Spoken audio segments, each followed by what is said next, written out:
Julia. Welcome to my channel, Freestyling It at Sharing the Discovery.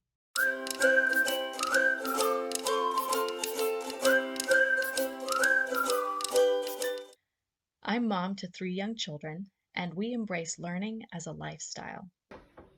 All right, so the question is, which key won't open any locks? A turkey. We are entering into the season of Advent or Christmas and experiencing the beauties and busyness that is so characteristic of this time of year. Because of all the bustle of this month, we are taking a break from some of the normal school routines, specifically math and reading lessons, and immersing ourselves in, as Sarah Mackenzie at Read Aloud Revival calls it, Christmas schooling. So come along for the ride this December in this series of 4 holiday-themed videos as the kids and I share our weekly highlights. Read Aloud Revival has been such a magnificent part of our homeschooling journey. Sarah Mackenzie provides reading guides and month-by-month layouts for learning in regards to certain books that she chooses. And she chooses picture books as well as chapter books, and even has a mom's book every 3 months or so. I have incorporated her book choices since becoming a premium member back last October. And I've always been amazed how her book choices seem to sometimes correlate really well with our unit study plans. This is one of the most exciting parts about homeschooling and freestyling homeschooling, where I don't use a core curriculum, but I'm rather using a current events guide to plan the topics that we're learning, is that things land together in ways that I could not have planned ahead of time. And that always feels so satisfying to me, because learning to me is not something I'm making happen. I want to see it is that learning is something that I'm providing the opportunity for, and that we're doing it together. I'm pretty excited to share how Read Aloud Revival's Christmas plan and our unit study for this week have paralleled each other. Jan Brett's Christmas Treasury is our Read Aloud Revival's pick of the month. So we are reading different stories within this book each week of this month. So this week, the story was The Mitten, which, from what I understand, is a fairly well-known children's story. What I didn't know is that it's a Ukrainian folktale that's been adapted by Jan Brett. I was so pleased when I realized that this reading of The Mitten corresponded with our week of focusing on the Ukraine. Because in our God's Big World current events newsletter for the week, we have been learning about this couple who have started a ministry to the Ukraine. They started this ministry in 2015 to older teenage orphans and to older people who needed extra aid and help. God's at World News had made this a springboard for learning more about the country of Ukraine. I was able to find a book all on Christmas in Ukraine. This is from World Book, and they have a great collection of all holiday related activities,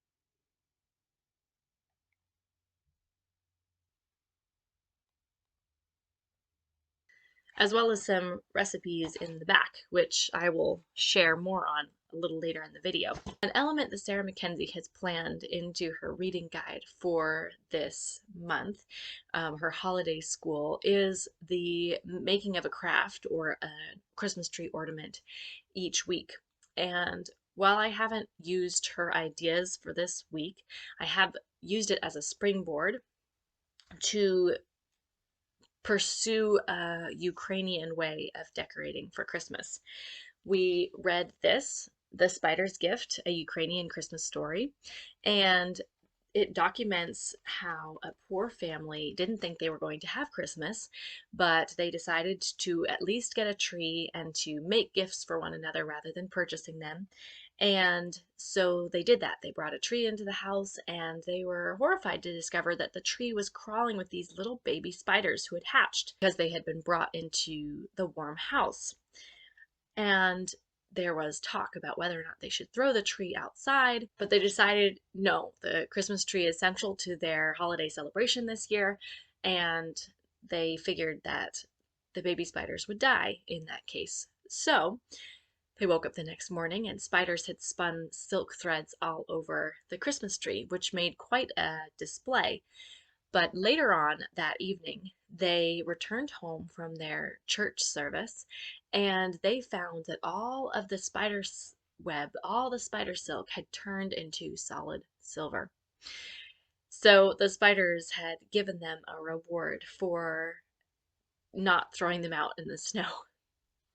And the family then insisted that they share their newly gained wealth with the whole of the village. It was quite fun to parallel the two folk tales of the mitten with the spider's gift with each other and just express that those both were similar stories that originated the same way, like oral tradition. And it was kind of fun to see how like tinsel first originated. Apparently tinsel comes from the idea of the silver spider webs.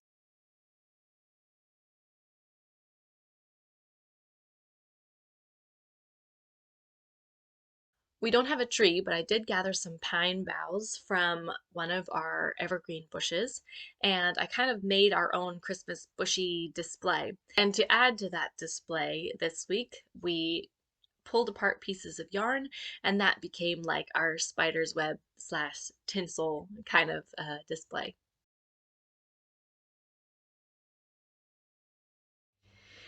Before I share what the highlight of the week was for the kids, I will share what I'm reading in relation to the Ukraine. It's stories of grit and grace from the front lines of war. It's called Hope for Ukraine. And this is a book I purchased. Any profits that are made off of this book go directly to aid the effort in the Ukraine. I want to read a short bit of the author's experience of traveling across the border from Ukraine into Poland and some of his observations of what he saw around him. While these people are victims of this brutal war, they do not comport themselves as such. They are clearly exhausted physically, emotionally, and mentally, but there is a buoyancy in their words and body language. They help each other with luggage, share food, and talk in small groups. There's a quiet hopefulness as they wait to enter a country where they can sleep without the specter of sirens or shelling. Collective effervescence. I will put the link down below for where I bought this book because I would encourage this not only as a way to support the work and the relief effort that is being done in the Ukraine, but it's also a really profound documentary gathering of many different stories of different Ukrainians who are in the midst of this conflict. The chapter book I've been reading with the kids is The Pilgrim's Progress, which is actually a retelling. This is a poetic retelling of John Bunyan's classic tale. The reason for reading The Pilgrim's Progress is that we had the opportunity to see The Pilgrim's Progress in play form at a local theater. And so, in preparation for seeing the play, I checked this book out of the library and started reading it to my kids so they could kind of have an idea of the storyline. If you've been following along, I just recently read The Lion, the Witch, and the Wardrobe to my children. Both The Lion, the Witch, and the Wardrobe and The Pilgrim's Progress are allegories of either the Christian life or the Christian story as it has spanned centuries.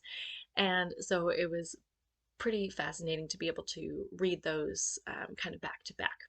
All right, well, my children's highlight of the week has been going to see the play, which was just last evening, so it's fresh in our minds.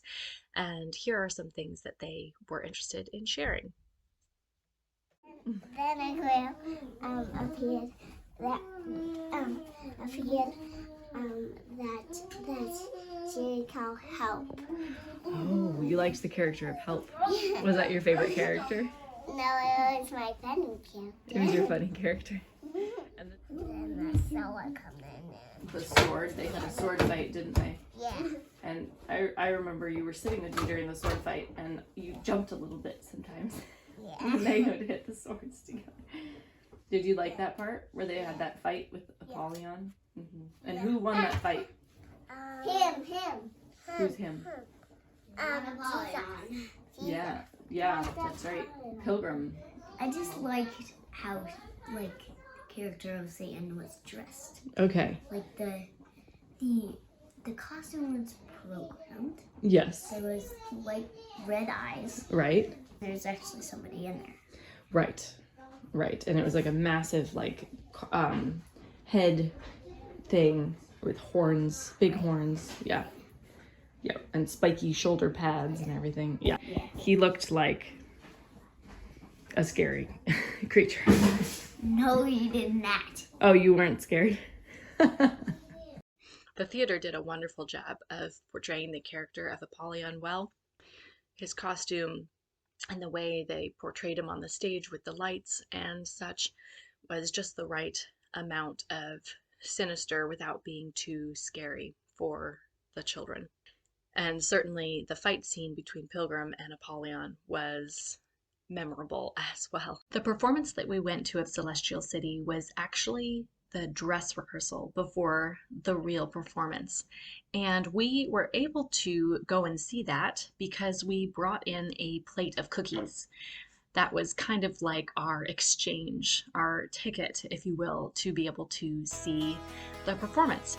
So this is where the Christmas in Ukraine book, where the recipe section comes in, because I used one of the recipes to make the plate of cookies we brought in as our exchange. So here's a bit of footage of us making the cookie balls. They were called Christmas honey balls, and they were quite delicious. Honey balls!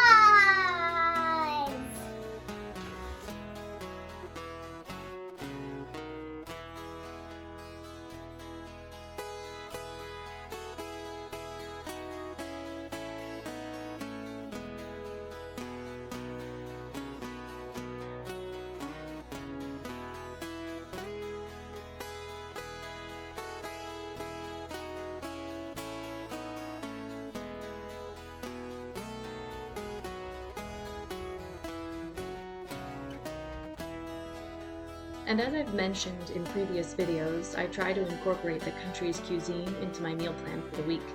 The recipe for this cabbage meat dish was personally given to me by a Romanian woman maybe 7 years ago. Since Romania and the Ukraine are neighbors, I thought this a fitting meal. It seems to me to have been a privilege for us to be thinking of the Ukrainian people during this yet another tumultuous time in their history. And it seems to me to be our particular awareness to carry into this holiday season to think of the many Ukrainians who are displaced or who have lost loved ones, and to consider what their Christmas might look like this holiday. Well, that brings me to the end of my documentation of our school week, and I hope that you've enjoyed this holiday edition. Enjoy this season in all of its beauty, as well as its busyness, and its meaning and depth.